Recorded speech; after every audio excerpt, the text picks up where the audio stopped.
Hello everyone, hope you're all well and had a lovely week. Hope you managed to finish your portrait and I really hope that you've enjoyed it. So today I thought we would just have some fun.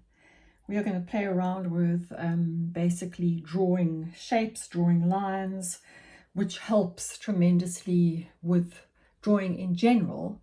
So what I'm going to do is I'm going to go straight in with an ink pen, and this can be any pen that you find. It can be a ballpoint, can be any pen that you find. You can use a pencil. However, the reason for my saying that we should use a pen is because you need to start getting used to going straight in with your drawings and embracing any mistakes and making sure that you are able to get a very similar with the mapping out of the faces, the mapping out of whatever it is that you're drawing. And if you go straight in with ink, it teaches you to really focus. So with graphite, you go in and you can rub it out to your heart's content, and you can put it back in again and rub it out, etc., etc. Whereas with going in straight in with ink, it definitely forces you to have a different mindset. So today we're just going to play around, and the first thing that we are going to do is we're going to do straight lines. So if I can just get my pen to work. Whoops. Oh gosh, that's beautiful writing. Sorry guys, beautiful writing indeed, but that's supposed to say straight lines.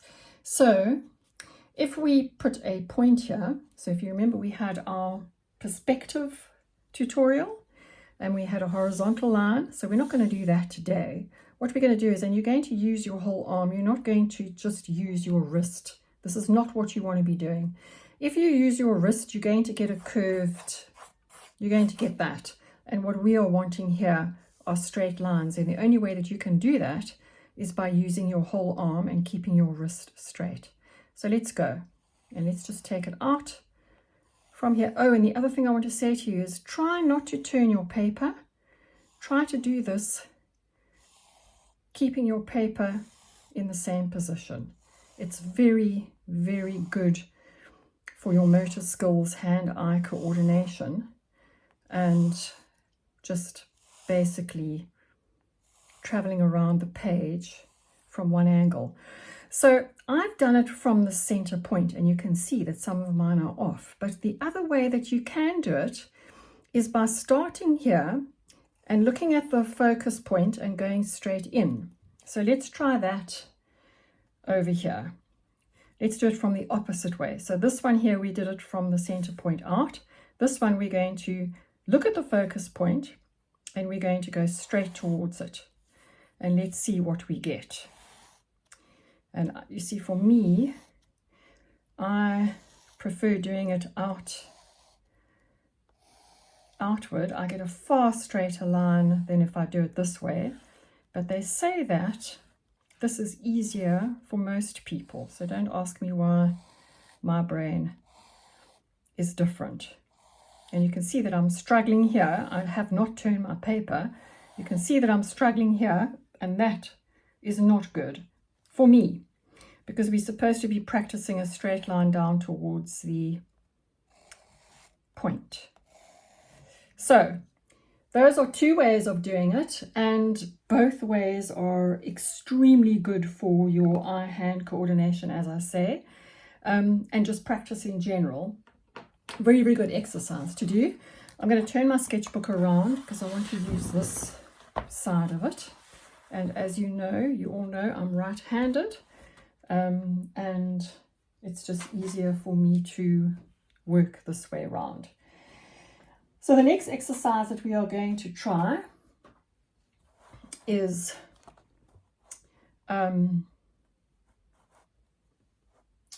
squiggly line. So we're going to literally try and do it as accurately as possible. We're going to start here, and it's almost like a wavy line, squiggly line, wavy line, whatever you want to call it. Try and get it as accurate as possible. So when I say as accurate as possible, that these are all on the same line without drawing a line. Now you can practice this by taking a ruler and obviously drawing this in and making sure that you touch the lines on both sides. It's entirely up to you. But to do it freehand is really, really good. Sorry, my pen is at a funny angle. It's really, really good because it just slows you down and just teaches you that hand-eye coordination. So that's something that you could do that is really good for practice.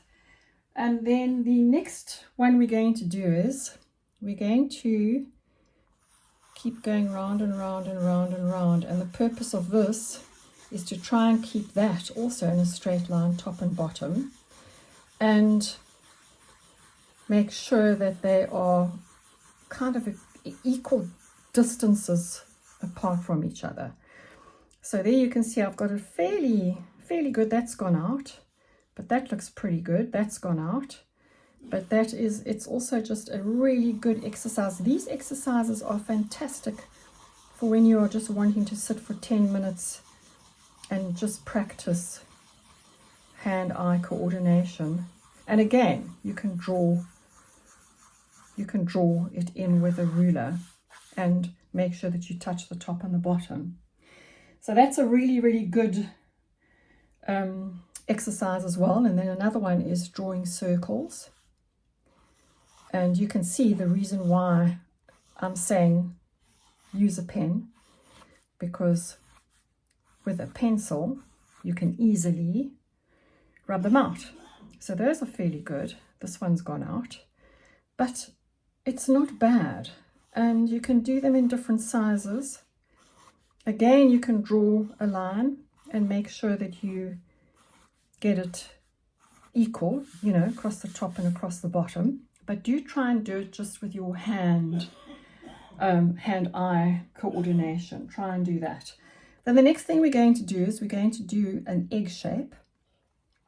And that's just obviously slightly different to the upside down egg shape. So this would be your portrait. And you can see that I'm going over it quite a few times because I haven't practiced this. And I'm not joining it at the bottom in one, so let's try and do it in one. Oh, okay, that's not doing well. So this would be your portrait, your front face portrait, getting that egg shape. If we do it upside down, like a teardrop, you can see that for me, my brain, I find that a lot easier to execute. So having found that out, or having discovered that, this is what I should be practicing, this one here. So I should be trying to get that shape in one draw. So it's slightly better, not perfect, but you can see that I am not accurate at all across here. Not accurate at all across here. So that is a good one to do as well. And then you can extend that. So you can extend the wave so we can go across to the other side of the page. Whoops, a daisy, and then bring it back. And that's another really good hand-eye coordination practice to do. All of these are excellent, very, very good for your hand-eye coordination. They would then, lead you into, and don't lift your pen, lead you into leaf shapes. So let's not lift our pen and do the veins. Come back this side, do the veins on this side, and we can do another one.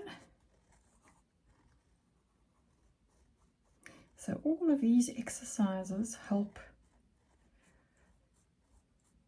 to excel your drawing, because you do have to think about which direction you need to go in, especially as you don't lift your pen. Very, very good for you not to lift your pen, and then you can do a sort of elliptical shape and do a vessel. Go on to the next one, extend it down, try not to lift your pen,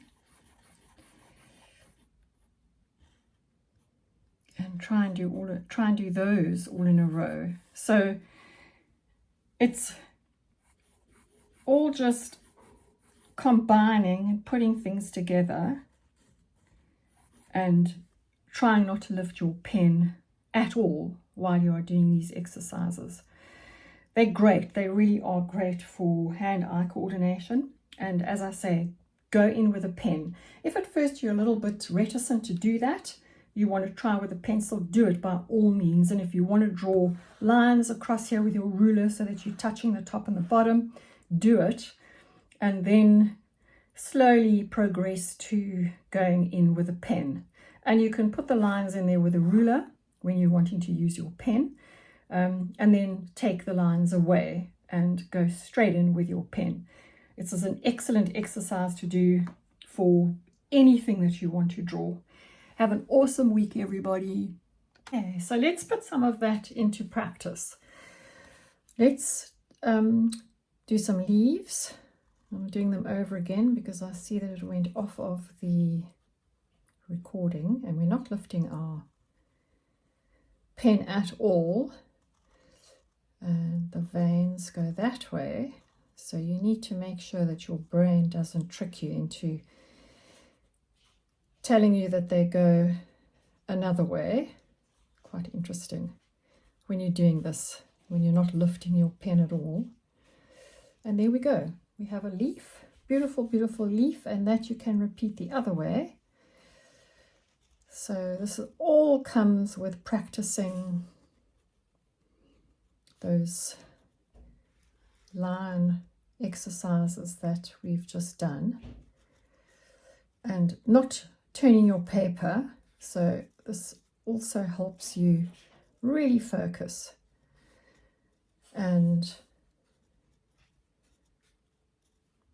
your hand-eye coordination. So there's some leaves, and if we were to take our egg shape, we can literally, okay, here we're going to lift our pens, but those we can put into flowers, and you can make those different sizes so that the flower looks as if it's foreshortened from the front.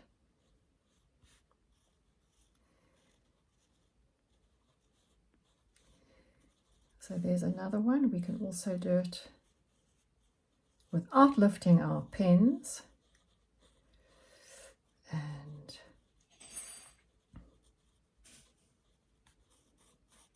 there we have a flower on its side. Let's try and do one where we don't lift our pen. So let's start at the center. Let's go out, back out. There we go. Can make these slightly shorter just so that it's not perfectly at an angle. And then let's go down here for our stem. Let's have the leaf. And again, we're going to do the veins. Go back down. And there we've done a whole flower without lifting our pen at all. This you could even add some more petals to, if you wanted to. And it's just amazing what you can do just with these shapes. Just to make it a little bit more interesting than just going along the same line. We can do our straight line. Let's just try and do it continuously and as accurately as we can. Obviously with these you are only using your hand, although you can lift it, make it a bit more difficult off of the paper, make it a bit more freer, and practice those exercises that you can do. Let's see what else we have done here. So if we've got that star, we go out, and we go back out, back out, back out. Smaller ones. It's almost grasses, I suppose, in a way. It looks quite cool. And I mean, the obviously the upside down egg shape, which is so weird that I battle with, considering that I do so many portraits. I mean, that you can do the half, the quarter, and start doing little quick sketches. And remember that you are using a pen, so you can't really erase, which is what is so nice about these exercises. You cannot erase this out. You have to embrace whatever it is that you put into this drawing. You just have to embrace it. And this is what is so good about these exercises and going straight in with pen. You can see I've got a chin there is a bit long. But yeah, this is what you could practice. You could be practicing all these shapes. Find other things to practice on. I'm just going to do these elliptical shape vase type things again without lifting. And then we can put in some shadow on the one side of it. A little bit of an ellipse at the bottom. And I did lift my pen there. And then we can go into perhaps a coffee cup. These are all the same sort of shapes and things. Let's add the saucer without lifting our pen. Oh, that's quite cool, I think. That's quite a good. Let's see if we can do steam as if it were a live cup of coffee. So practice, practice, practice, practice. This is what I keep on saying. And honestly, even these little tiny exercises that you do will all help towards your end result of your drawing. So have fun, everyone. Enjoy.